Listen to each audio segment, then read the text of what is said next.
부터 이제 제가 말 끝나면 녹화 버튼을 누르시면 됩니다. 네, 여러분 반갑고요.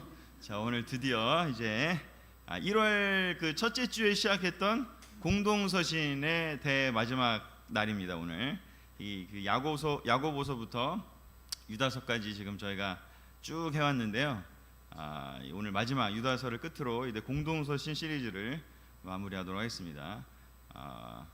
참 대장정이라는 생각이 들고요. 그래서 제가 지난주에도 잠깐 말씀을 드리긴 했지만 공동서신이 이렇게 성경이 그 위치에 있는 거는 다 이유가 있거든요. 그거를 이렇게 어찌됐건 정리를 해서 그 성경을 이렇게 편찬할 때 원래는 다 따로따로 떨어져 있던 편지들을 이렇게 편찬을 해가지고 그걸 하나의 성경책으로 그 기독교 공동체가 공인한 그 때가 있었잖아요.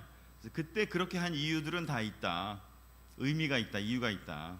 예전에 혹시 기억하실지 모르겠지만 소예언서를 제가 했을 때 그때도 처음 그 호세아, 아모스 호세아 그 시작부터 말라기까지 원래 다 떨어져 있는 건데 두루마기로 한 권이다라고 얘기를 했는데 그렇게 한 이유들이 있거든요.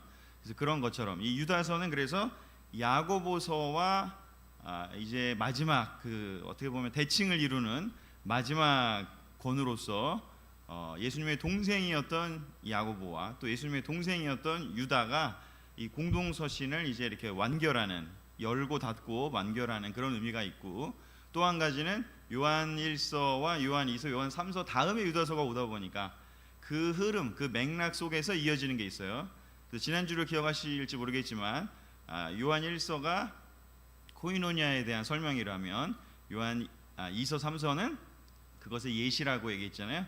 그래서 이 유다서는 그 흐름에 따라서 요한일서의 마지막이었던 그 믿음을 지켜내라, 코이노니아를 지켜내라라고 한 그 맥락에 어떻게 보면 예시를 들었고 이제는 또 한 번 더 정리를 하는, 결론을 내리는 그런 차원이기도 합니다.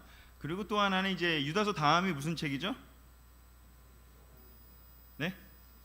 네, 요한계시록. 그래서 요한계시록과도 또 연결이 돼요. 그래서 이렇게 이게 그냥 다 되지 않고 이렇게 연결되는 그 맥락이 있습니다. 그래서 요한계시록에 그 7 교회에 보내는 편지 얘기가 나오는데 그 편지들을 보내게 되는 백그라운드도 여기서 어느 정도 제공을 하게 됩니다. 그래서 그렇게 굉장히 이렇게 중요한 그 처음과 끝에 있는 책들은 이렇게 연결고리들의 역할을 하기 때문에 이렇게 별거 아닌 것 같이 이렇게 좀 한 장이고 이렇게 우리가 이렇게 막 자주 보는 책은 아니지만 굉장히 의미가 깊은 책이다 라는 이야기를 먼저 드리면서, 그래서 제목은 뭐냐면 받은 믿음을 힘써 지켜내라. 우리 공동서신의 주제가 뭐냐면 세상 속에 있는 교회라고 말씀드렸었는데 기억나시죠? 그 야고보서부터 시작해서 세상 속에 있는 교회가 어떻게 지내야 하느냐 해서 야고보서는 말씀에 대한 이야기를 주로 했고 베드로 전서는 양심으로 세상과 소통해야 한다는 이야기를 했고, 그런 교회 공동체를 위협하는 세력이 있는데, 위협하는 현실이 있는데, 그게 뭐다? 베드로 후서에서 거짓 선지자들, 거짓 교사들이 등장하기 시작했다. 야고보서에서의 그 위험성은 세속적인 마음이 교회 안에 자라나기 시작하는 건데, 그게 발전하면 이제 하나의 교리적인 수준까지 가서 거짓 교사들이 나타나게 된다, 선생들이 나타나게 된다.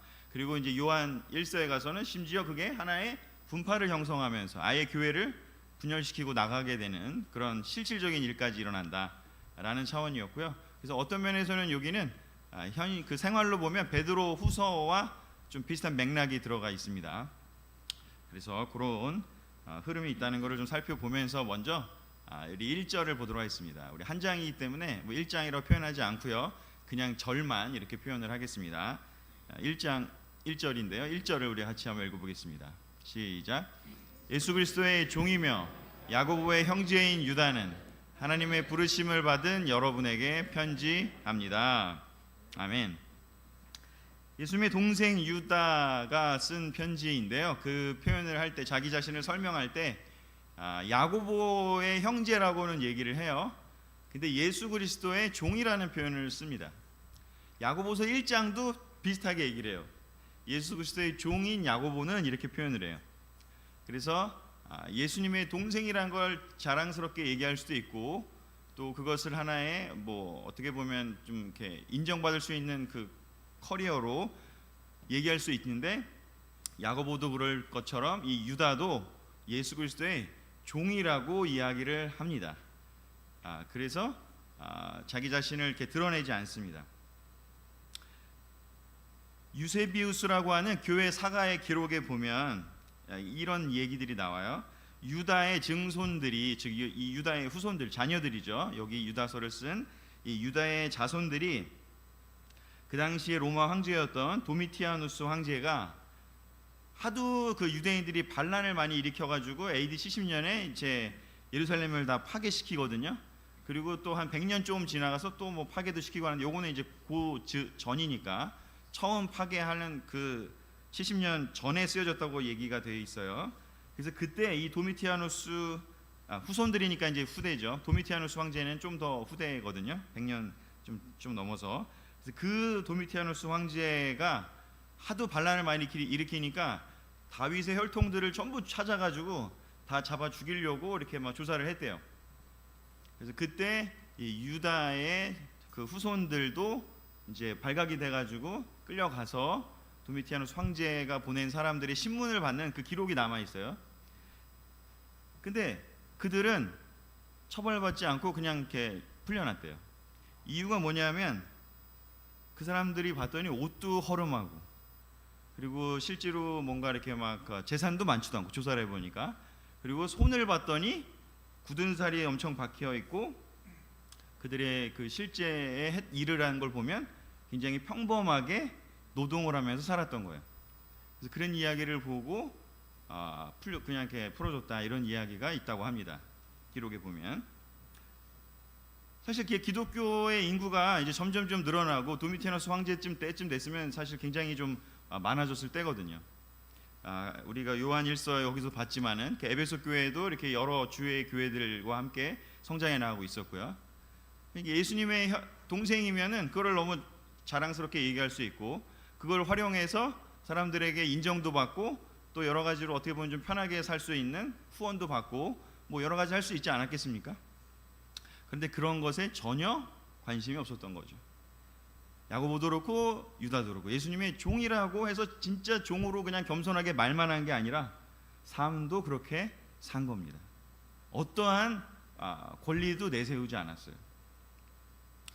우리나라가 좀 그 특이한 그 문화가 있는 거 혹시 느끼시고 계신가요? 우리나라에 이렇게 직함 문화가 있어요. 직함 문화. 그 외국에는 미국이나 여기 저기 우진이 형 오셔가지고 좀 정확한지는 나중에 더 물어봐야겠지만, 제가 그냥 알기로는 미국 사람들은 그 직함을 이렇게 부르지 않고 그냥 이름 부른다고 끄덕하셨어요. 객관적으로 이제 증명이 된 겁니다. 그래서 미국이나 유럽이나 이렇게 뭐 무슨 사장님, 무슨 뭐 부장님, 뭐 이사님 이렇게 부르지 않고 그냥 이름 불러요. 그리고 왜냐하면 그거는 그 사람의 포지션이고 역할이고 롤이지, 그게 그 사람은 아니잖아요, 사실은. 근데 우리나라는 여러분 어때요? 회사에서 그 사람 이름 불러요? 다 직함으로 부르지 않아요? 그리고 뭐 학교에서는 다 그냥 선생님, 교수님 뭐 이렇게 부를 테고, 그 다음에 교회에서는 어때요? 뭐 우리 교회는 그렇지 않지만 사실 일반적인 교회들은 직함이 많잖아요. 한 번 집사는 계속 집사, 한 번 장로는 은퇴를 하거나 그 역할을 안 해도 계속 우리는 그거 불러줘. 왜냐면 그렇게 안 불러주면 괜히 섭섭해할 것 같잖아요. 그게 좀 희한하지 않아요? 이게 우리나라에만 있는 문화예요, 사실은. 잘 생각해 보면.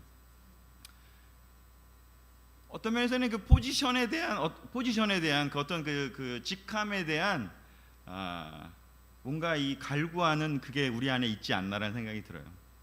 근데 사실 정말 이 성경적인 개념으로 보면 그거 전혀 사용하지 않는다는 거죠. 바울이 얘기하는 많은 그 서신서들에 나오는 그 역할 직함들 있잖아요. 우리가 보통 얘기하는 뭐 장로, 이벤젤리스트, 뭐 디컨, 집사, 뭐 이런 표현들은 거기에 직함으로 어떤 그게 그 자리가 권리로 쓰인 적이 하나도 없어요. 그냥 하나의 역할을 설명하기 위해서 쓰인 것뿐이지 직함으로서 존재한 적은 없어요. 권력으로 존재한 적도 없고 아무것도 없어요.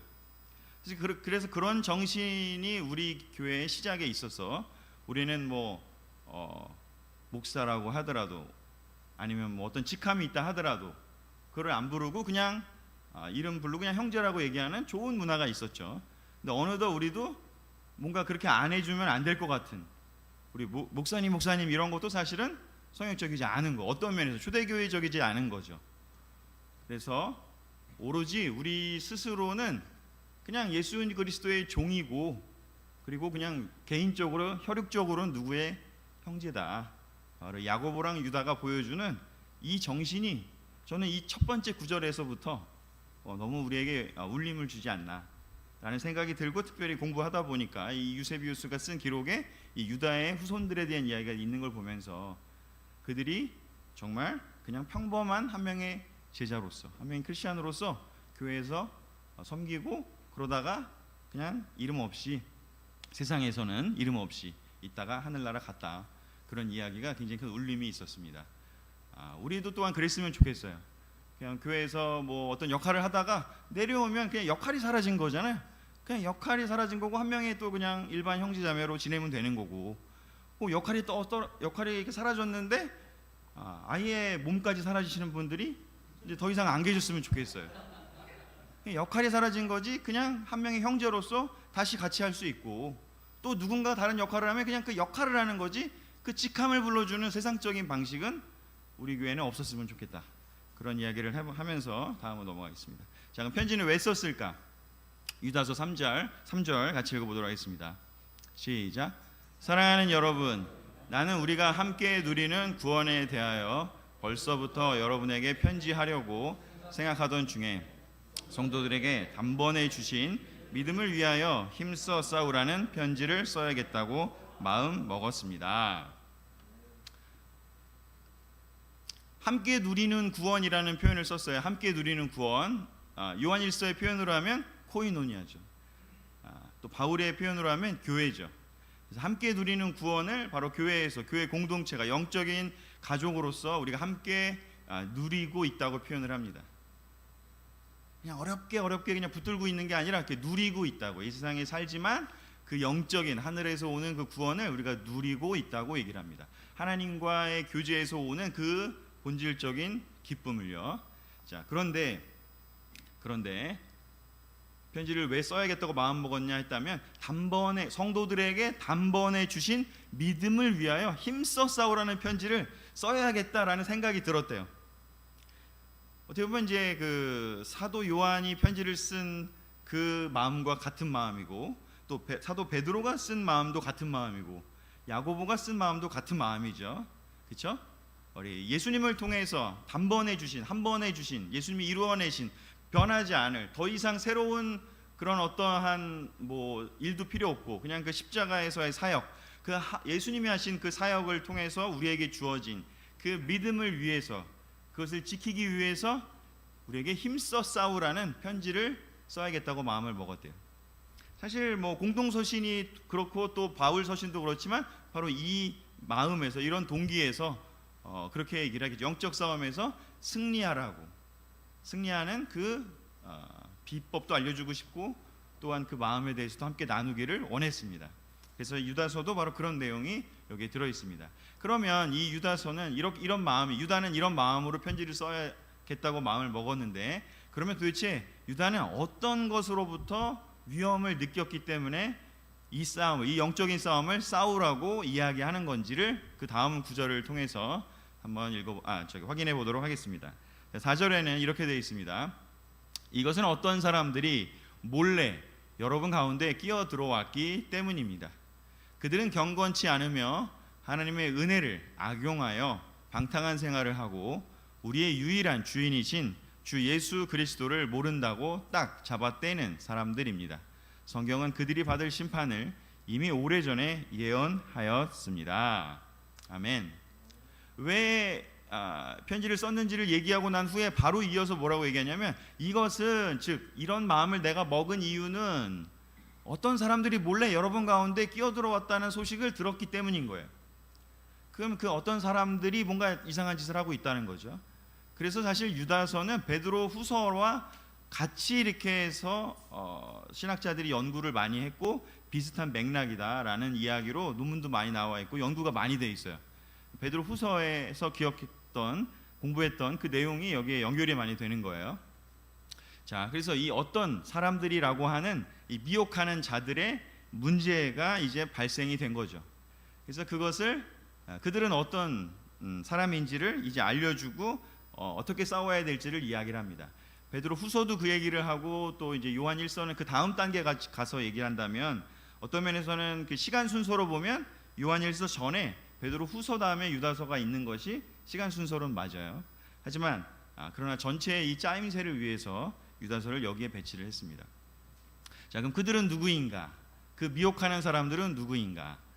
베드로 후서에서 이야기한 것처럼 그들은 바울의 가르침을 억지로 자기들 마음대로 멋대로 해석을 해서 오해해서 설명하는 사람들이 있다라고 얘기를 했었어요. 그런 것처럼 바울이 그리스도의 복음을 전파하면서 율법에서 우리는 자유로워졌습니다 라고 얘기를 했잖아요. 그래서 이방인들은 할례를 받을 필요도 없고 또 절기를 지킬 필요도 없고 음식을 가려 먹을 필요도 없습니다. 오직 예수 그리스도의 복음을 받아들이면 됩니다 라고 얘기를 했는데, 그것을 이제 오해해가지고 와 우리가 자유다라고 하는 그 얘기에 너무 이제 도취한 나머지 야 율법도 안 지켜도 되고 이제 그냥 자유만 누리면 돼, 이제 복음을 우리가 받아들였으니 예수님이 다 알아서 다 용서해 주실 거야 하면서 지나친 방탕의 길로 갑니다. 그런데 그 가르침을 주는 사람들이 이제 특징이 뭐냐면 이 유다서에서 나온 특징은 12절에 나와 있는데요. 이 사람들이 아무런 거리낌 없이 여러분과 함께 먹으니 여러분이 사랑으로 나누는 잔치 자리에 더러운 점과 같은 존재들입니다. 그들은 자기들만을 위하는 목자요 비는 내리지 않고 바람에 밀려다니는 구름이며 또 죽어 뿌리까지 뽑힌 열매 없는 가을 나무입니다. 또 그들은 자기들의 부끄러움을 거품처럼 뿜어내는 바다의 거친 물결이며 영원히 어둠 속을 헤매게 될 궤도를 잃은 겨울입니다. 이들에 대한 설명을 해놓고 추가로 12절에서 조금 후에 다시 한번 어떤 설명을 하냐면 이 사람들에 대한 이야기를 할 때 그들이 아무 거리낌 없이 여러분과 함께 먹는다라고 얘기를 하고 있어요. 초대교회에서 함께 먹는다라는 거는 이제 성찬을 할 때를 얘기를 해요. 지금 이제 우리는 성찬을 할 때 그냥 이렇게 조그맣게 이렇게 뭐라 그러죠? 이 빵을 대신해서 떡을 대신해서 조그맣게 과자 같은 거를 만들고 그 다음에 조그만 포도주에서 어떤 면에서는 이제 형식을 간소화해서 하고 있는데, 실제 초대교회에서는 항상 성찬은 예수님이 제자들과 했던 그 맥락을 그대로 했어요. 그래서 뭐 어떻게 하냐면 항상 식사를 먼저 하는 거예요. 항상 식사를 하고 함께 먹고 그 먹은 와중에 전체 이 누룩 없는 빵을 만든 다음에 그걸 다 같이 이렇게 떼서 먹고 포도주를 우린 이만큼 먹지만 이렇게 전부 따라서 골고루 나눠 먹고 해서 식사의 한 이렇게 이어지는 흐름에서의 성찬을 했어요. 초대교회는 항상. 근데 이게 나중에 이제 중세 카톨릭이 되면서 이게 이제 형식이 이렇게 지금처럼 변화가 된 거거든요.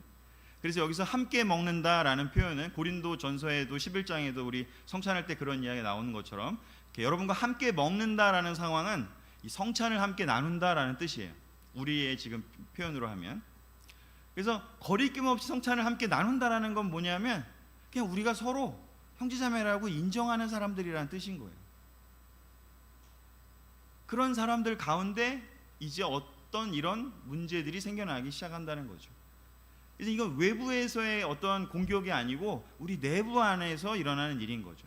베드로 후서에서도 그렇게 얘기했고 요한 1서에서 결국엔 그들이 하나의 분파를 형성해서 나가버린 것처럼, 그래서 그 사람들이 생각이 이제 사도들이 전했던 그 처음에 예수님의 그 가르침과 이제 좀 변화되기 시작한 거죠. 예수님을 우리 요한 1서에서 배웠지만 예수님을 하나의 훌륭한 선생님으로만 보고 하나님의 아들로 바라보지 않고 기적도 부인하고 대신에 자기 자신들은 하나님으로부터 직통 계시를 받는다. 유다서에서는 어떤 표현을 쓰냐면 그들이 자기들이 꿈을 꾼다라는 이야기를 한다 그래요. 그래서 꿈속에서 나는 하나님의 음성을 들었어, 이런 표현을 쓰는 사람들이에요. 유다서를 잘 보면. 그래서 그 내용은 적어오진 않았지만 그런 내용들을 맥락을 볼 때 학자들은 그렇게 이야기합니다. 그래서 직통 계시를 받고 나는 신비로운 체험을 했고 하나님하고 통하는 사람이라. 그러니 고린도 그 전서에 나오는 뒤쪽에 나오는 사람들처럼 나는 방언도 할 수 있고 나는 능력이 있어 라고 하면서 자기 자신을 드러내는 사람들인 거죠. 근데 그런 사람들 경계하라고 얘기합니다. 특별히 그들이 인도자 레벨에도 있었던 거예요. 우리 디오드레베 사건을 우리가 지난주에 본 것처럼 여기 왜 뭐라고 얘기냐면 자기들만을 위하는 목자라고요. 목자는 인도자들에게 해당되는 표현이거든요. 양떼를 돌보는 사람들이요. 정말 에스겔서에 그런 이야기가 많이 나오죠.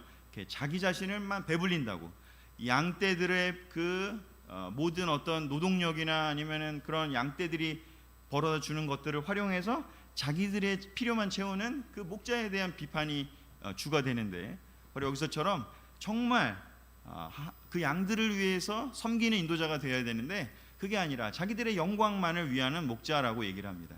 그리고 또 하나는 뭐예요? 열매가 없다고요. 왔다 갔다 하고 열매가 없다고요. 또 부끄러움도 느끼지 않는다고요. 그리고 심지어는 이제 어떤 표현을 쓰냐면 이제 궤도를 잃은 별이라는 표현을 씁니다. 근데 여기서 이 궤도를 잃은 별이라는 게 굉장히 중요한 표현인데, 이제 앞으로 이제 유다서에 나오는 특징 중에 하나가 그 이제 뒤에 나올 텐데, 어떤 그 미가엘 그 천사장에 대한 이야기가 나오잖아요. 모세를 시체를 놓고 사탄과 이야기하는, 그때도 바로 이 궤도를 잃은 그 사탄의 특징을 보여주는 것처럼 이 궤도를 잃은다, 즉 우주의 질서, 하나님 만들어 놓으신 그 질서를 벗어나는 존재를 궤도를 잃은 별이라고 표현합니다. 뒤에 이제 설명을 하겠지만 이게 한 장이지만요 사실은 굉장히 많은 내용이 이 안에 들어가 있습니다. 그래서 그들을 주의하라고 지금 얘기를 하고 있습니다. 그래서 유다서가 이런 맥락에, 이런 배경에서 되어 있다는 이 설명을 드렸고요. 그래서 그러면 믿음을 힘써 지켜내라고 이야기하는 이 유다서의 핵심은 뭐냐? 바로 이 두 가지입니다. 가라지를 구별해라, 이 거짓 선지자들을 분별해라.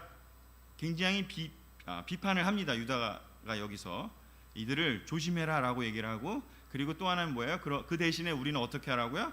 알곡의 삶을 살아내야 한다라고 얘기를 하면서 그 내용을 또한 설명하고 있습니다.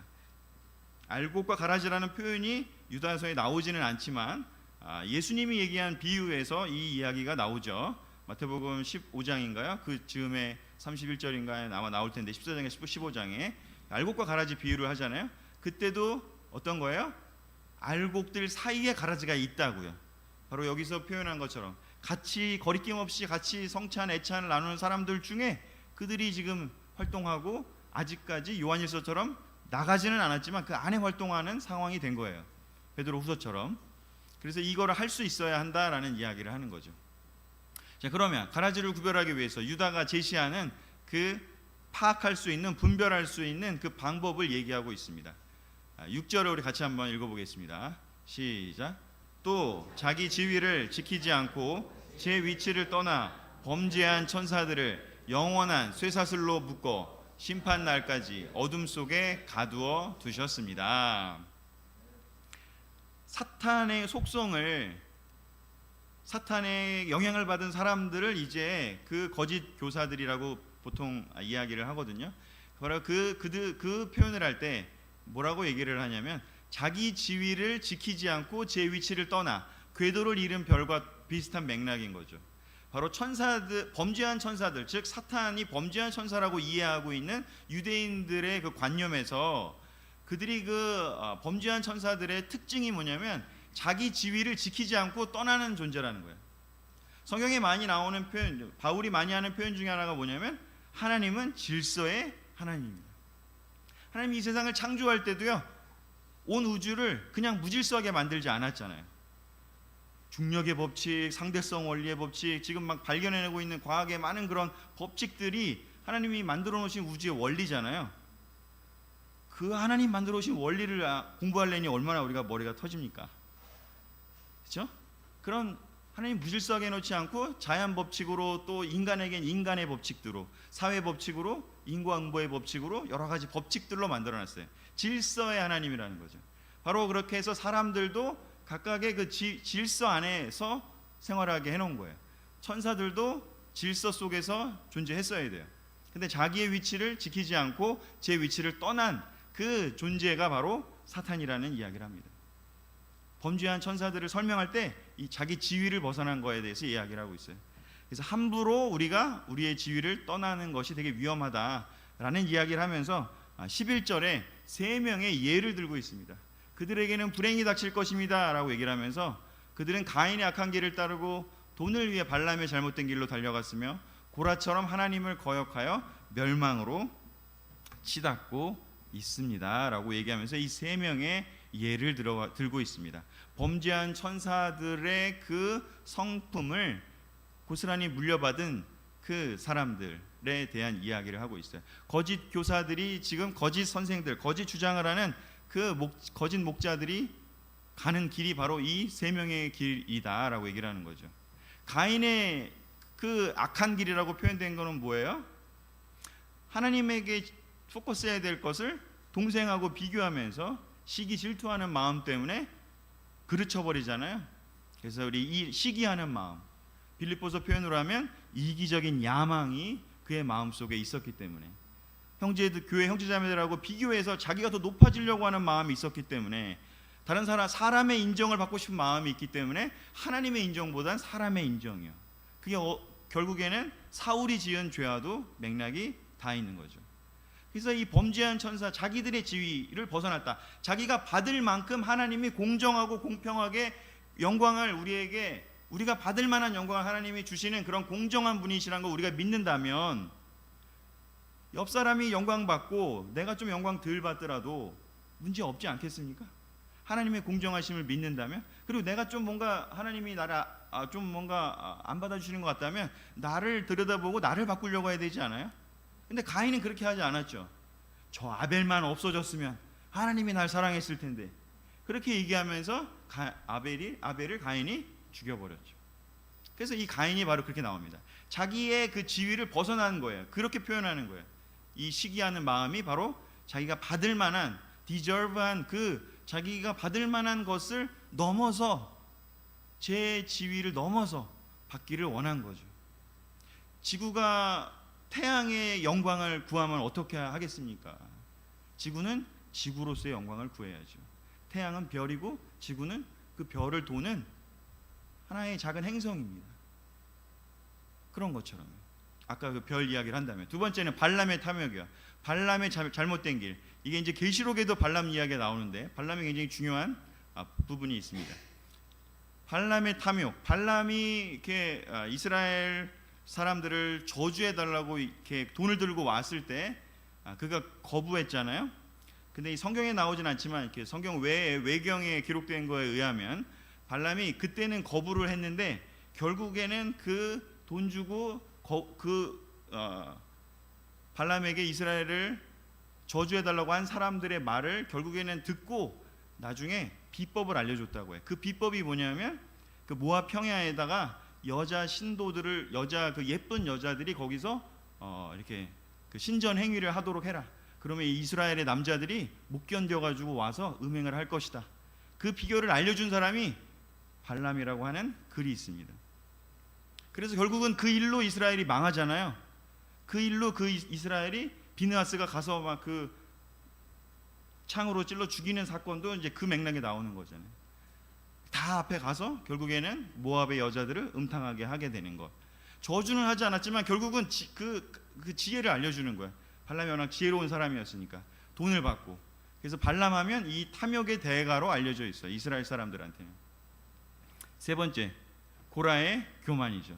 고라는 레위 지파의 한 사람이었고 거기서 성전 문지기 역할을 하거나 아니면은 성가대 역할을 해야 되는 사람이었어요. 제사장은 아니었어요. 그런데 고라가 어떻게 됐어요? 자기의 지위보다 더 좋아 보이는 제사장을 우리는 왜 못합니까? 라고 얘기를 한 거예요. 그래서 그 제사장 역할을 하고 싶어서 결국에는 모세에게 대들었다가 결국에는 그 땅이 갈라져서 하나님의 처벌을 받는 일을 이제 경험하게 되죠. 그래서 고라의 경우에는 뭐예요? 교만이죠. 하나님이 주신 그 지위, 그 레위 지파로서의 그 성스러운 일도 그냥 만족하고 감당하면 되는데 그것보다 더 뛰어난다고 자기가 생각한, 사실은 그런 게 아닌데 그냥 각자의 역할일 뿐인데, 우리 고린도전서 12장 표현으로 하면 그냥 예수님의 몸처럼 손은 손대로 발은 발대로 각자의 역할을 하는 것 뿐인데 마치 그 계급을 수평으로 만들어 오신 것을 수직으로 생각하면서 자기는 하나의 새로운 더 영광을 받고 싶은 제사장이 되고 싶은 욕망이 있었던 거죠. 그런 것들이 교만인 것이죠. 자기 지위를 벗어난 그 일들의 예를 이렇게 세 가지로 두었습니다. 그래서 이런 일들을 하는 것은 사탄적인 성향이 들어가는 것이다. 거짓 교사들도 바로 이렇게 거짓 그 선생들이 사람들이 우리 안에 들어올 때 경계해야 된다. 이걸 분별할 수 있어야 된다. 이런 시기심, 이런 탐욕, 이런 교만함을 경계할 수 있어야 한다고 이 유다는 이야기하고 있습니다. 우리는 뭐 이것을 이렇게 제가 설명해드려야 알지만 이 사람들은 그냥 이 세 명의 이름만 딱 얘기해도 백그라운드 지식이 있는 유대인들 입장, 유대적 배경이 있는 사람들은 그냥 한 번에 알아들을 수 있는 거죠. 자, 두 번째요. 저기 제가 좀 변경 안 했네. 유다서 4절입니다. 자, 그리고 이들에 대해서 아까 한번 읽어보긴 했지만요. 자기 지위를 벗어난 것 다음에 벗어나서 그들이 한 일이 뭐냐면 그들은 경건치 않으며 하나님의 은혜를 악용하여 방탕한 생활을 하고라고 얘기되어 있습니다. 그들은 하나님의 은혜, 하나님이 다 용서해 줬다. 예수님을 통해서 하나님이 다 용서해 줬으니까 이제 우리는 율법을 안 지켜도 돼 라고 하면서 이제 우린 자유야 라고 얘기를 한 거예요. 그래서 이제 마음대로 해야 돼. 뭐 계모랑 살아, 고린도서 표현으로 하면 계모랑 살아도 되고 뭐 성도들하고 싸워도 되고 뭐 그냥 상관없는 거야. 그냥 어차피 구원받았으니까 어차피 하나님 다 용서해 줄 거야 라는 식으로요. 성경의 가르침이 뭐예요? 교회 안에서 믿는 사람은 믿는 사람과 결혼하라고 추천하는 것이 성경에 어떻게 보면 명확하게 써져 있어요. 근데 물론 우리가 그것을 믿는 사람 결혼하라고 하는 그 가르침을 우리 교회 안에서 어떻게 보면 너무 율법적으로 적용한 것들이 있어요. 우리 교회 안에 있는 사람만이라는 단어로 바꾸게 된다면 그건 위험하겠죠. 하지만 그것에 대해서 이제 어떤 면에서는 교회가 그건 개인의 결정이고 교회가 그 설사 그 말을 듣지 않는다 해도 교회 멤버십으로 뭐 제외하지 않는다 이렇게 결정을 했다 하더라도 그렇다고 해서 마음대로 하라는 뜻이에요? 그런 건 아니잖아요. 마찬가지인 거예요. 하나님의 은혜를 주었다고 해서 스스로 결정할 수 있고 스스로 판단할 수 있도록 자유를 줬다고 해서 교회에서 7일을 안 한다고 해서 어떤 면에서 인내한다고 해서 하나님의 은혜를 악용해서 그저 아무나 하고 이 세상의 풍조처럼 내가 그냥 결혼하고 싶은 사람이 아니더라도 막 성관계하고 그냥 내 마음대로 그냥 만나고 뭐 싫으면 그냥 막 헤어지고 예수님이 제일 하지 말라는 건 뭐냐면 이혼하지 말라는 건데 그 이혼하지 어떤 성적 부도덕함이 없는 그 조건 하에서 근데 그런 것들에 대한 은혜를 악용해서 방탕한 생활을 하는 거죠. 어차피 이제 자유가 있으니 내 마음대로 하겠다. 개인에게 선택권을 줬다고 해서 하나님 말씀이 바뀌나요? 아니죠. 하나님의 권고는 변함이 없어요. 그 책임은 교회가 지는 것이 아니라 결국은 개인이 지는 것이기 때문이죠. 은혜를 악용하는 사람들을 경계해야 된다고 이야기합니다. 예전처럼 그렇게 군대처럼 하는 것도 잘못이지만 그렇다고 해서 경건한 생활을 거부하고 어떤 교회에서 합의된 어떤 우리가 하기로 한 것들에서도 나는 이제 내 마음대로 하기 싫으면 안 해도 돼 그런 식으로 개별적으로 행동하고 자기 마음대로 행동한다. 은혜를 악용한다. 그것 또한 옳지 않다고 이야기를 하는 겁니다. 방탕한 생활을 하는 사람들에게서는 강력하게 우리가 분별할 수 있어야 한다고 이야기합니다. 은혜를 악용하는 사람 특징을 또 한번 유다서 16절은 이렇게 이야기하고 있습니다. 그들은 불평을 잘한다고요. 이제 자기 자신에게 이제 자유가 많다고 생각하니까 뭐 좀 같이 하자 그러면 왜 또 그런 거 하자 그래 하면서 이제 자기의 자유를 더 주장하면서 쉽게 불평해요. 출애굽에서 나와서 광야에 생활한 사람처럼요. 쉽게 원망하고요. 이건 다 인도자 잘못이고 이건 또 와이프 잘못이고 이건 또 남편 잘못이고 뭐든지 이제 외부의 탓을 하는 거죠. 자기들의 욕심대로 자기의 감정이 편안해지기를 바라고 자기가 원하는 거를 더 하고 싶은 거예요. 그리고 자기 자신에 대해서는 막 자랑해요. 자기가 막 잘하는 것만, 자기 칭찬받을 것만. 그리고 유익이 될 것 같다 싶으면 어떻게 해요? 다른 사람에게 아첨한다고요. 이게 율법에서 자유롭게 돼서 이렇게 하라고 한 게 아니잖아요, 사실은. 바울이 많은 그 갈라디아서부터 많은 여러 곳에서 설명하는 것처럼. 그래서 이렇게 바울이 베드로서 얘기한 것처럼 바울이 얘기한 그 은혜를 잘못 해석해서 자기 마음대로 해석해서 하게 되면 결과는 어떻게 되는지 은혜를 악용하게 되는 거죠. 근데 예수님 뭐라고 했냐면 율법을 폐하러 온 게 아니라 어떻게 하러 왔다고요? 완성하러 왔다고요. 율법으로부터 자유롭게 살라는 거지 율법이 없이 살라는 게 아닙니다. 그래서 이런 거짓 가르침들이 교회에 들어오면 어떻게 돼요? 값싼 은혜가 돼버리는 거죠. 싸구려 은혜가 돼버리는 거죠. 교회가 그냥 이제는 뭐 문제가 있어도 건드리지도 못하는 상황이 된다면 그게 어떻게 교회가 되겠습니까? 예수님의 몸이 그렇게 아프고 병들고 고장날 수는 없는 것이죠. 디모데후서 3장 5절에도 비슷한 이야기가 있습니다. 겉으로는 신앙심이 있는 듯이 보이지만 예배는 오고 뭐 멤버로 있는 것 같고 하지만 그 능력은 거부할 거라고요. 하나님이 그를 훈련하려고 할 때 거부할 거예요. 하나님이 그를 사용하려고 할 때 거부할 거예요. 왜냐하면 그들의 포커스는 뭐예요? 하나님의 영광이 아니고 자기 자신의 영광이니까요. 그대는 이런 사람도 같이 되지 말라고 이야기를 합니다. 은혜를 악용하지 않는 것이 너무나 중요합니다. 지금 두 가지를 봤습니다. 사탄의 속성을 가진 사람들에 대해서 경계하라고 이야기합니다.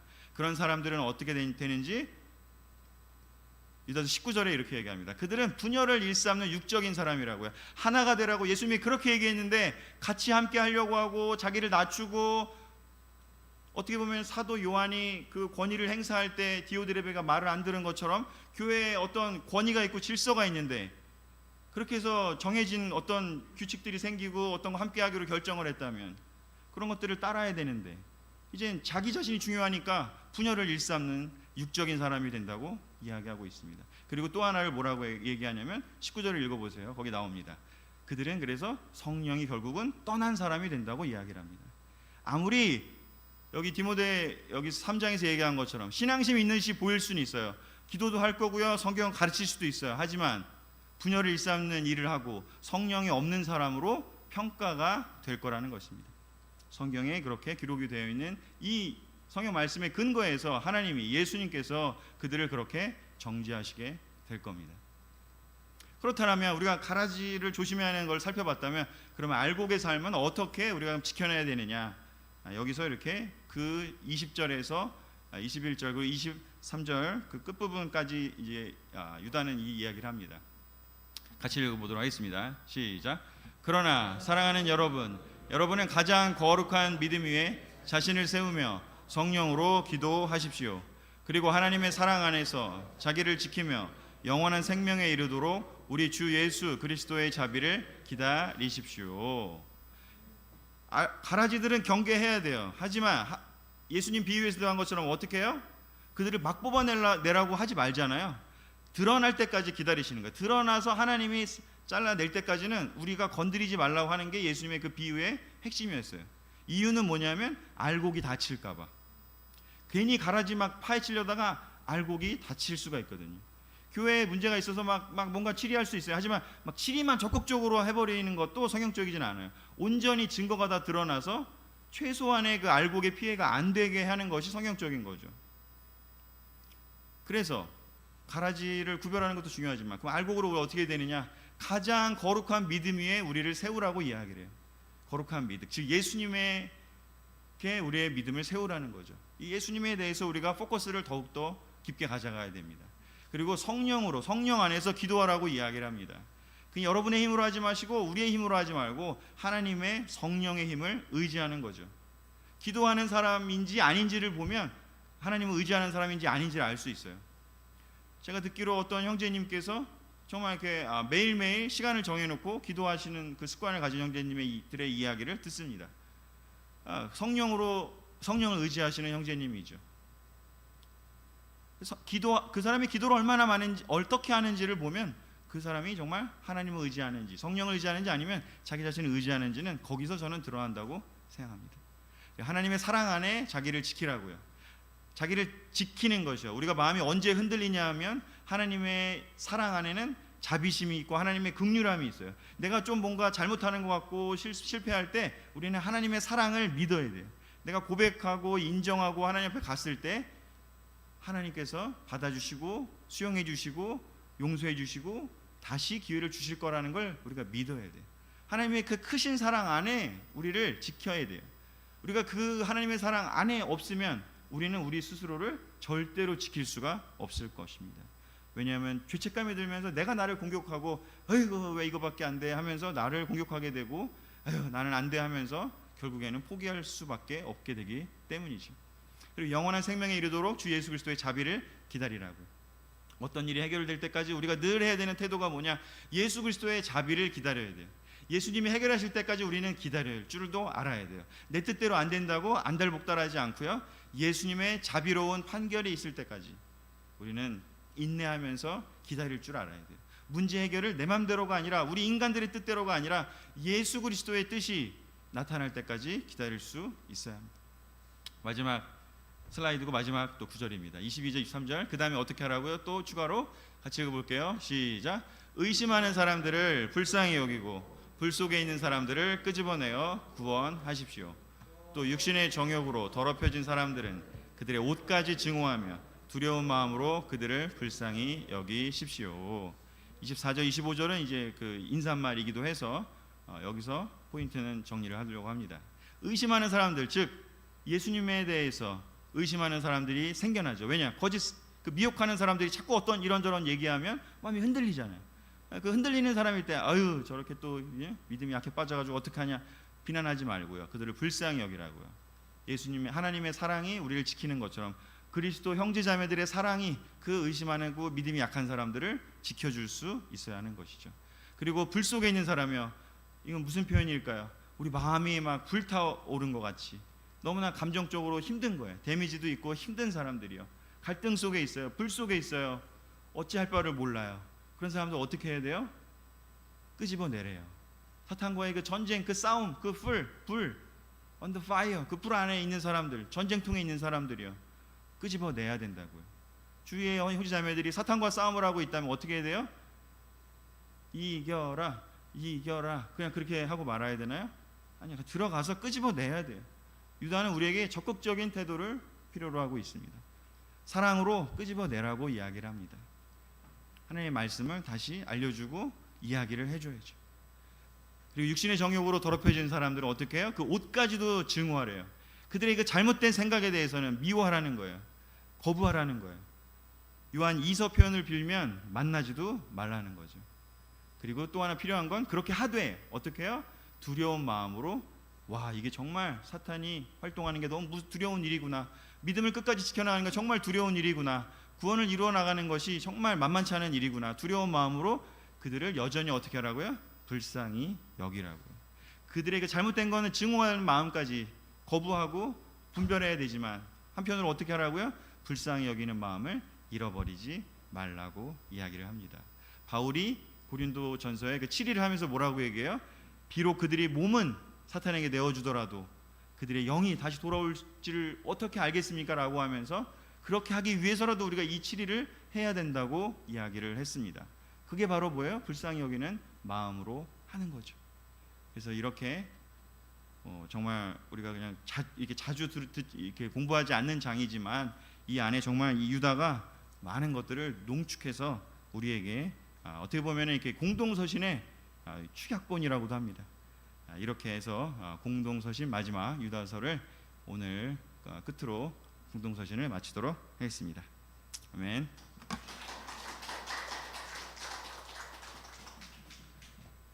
자 이제 이번 주 일요일에는 아시다시피 우리 앤서니 갈랭 또 우리 그 데니 그 세부교회 인도자 부부가 오셔서 우리 11시부터 우리 그 하이서울 유스호스텔에서 연합 예배를 드리게 됩니다. 저희는 유튜브로 강서교회 유튜브로 함께할 예정이고요. 거기에 들어가시면 좋겠고 뭐 우리 심탁교 형제님이 얘기하셨나요? 우리 여기 와서 여기서 유튜브로 보겠다 아니었나요? 그런 좋은 아이디어도 같이 하셔도 좋고요.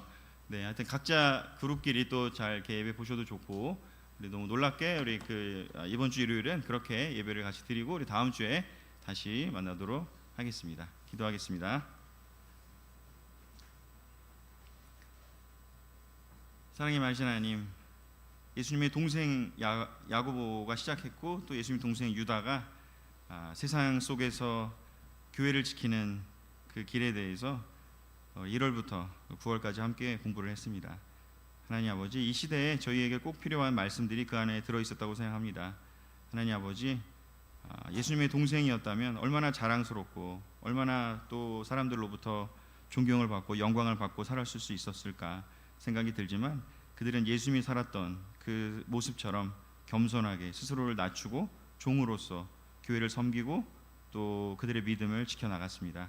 저희 또한 겸손하게 하나님 앞에서 하나님의 뜻을 지켜나가면서 저희들에게 주어진 그 역할을 그 하나님이 주신 그 영광의 분량에 맞게 저희들의 삶을 만족하면서 감사하면서 그 은혜 가운데 살아가기를 원합니다. 분당교회가 모두 그렇게 되기를 바라고 대한민국 그리스도의 교회가 또 모두 함께 그 마음을 가져가기를 원합니다. 예배에 들어와 주신 오프라인 온라인 모두 참석해 준 모든 분들 하나님 축복해 주시고 그들의 삶과 영혼을 지켜주시길 부탁드리며 모든 말씀을 살아계신 예수 그리스도의 이름으로 기도했습니다. 아멘. 그룹끼리 만나고 헤어지도록 하겠습니다. 감사합니다.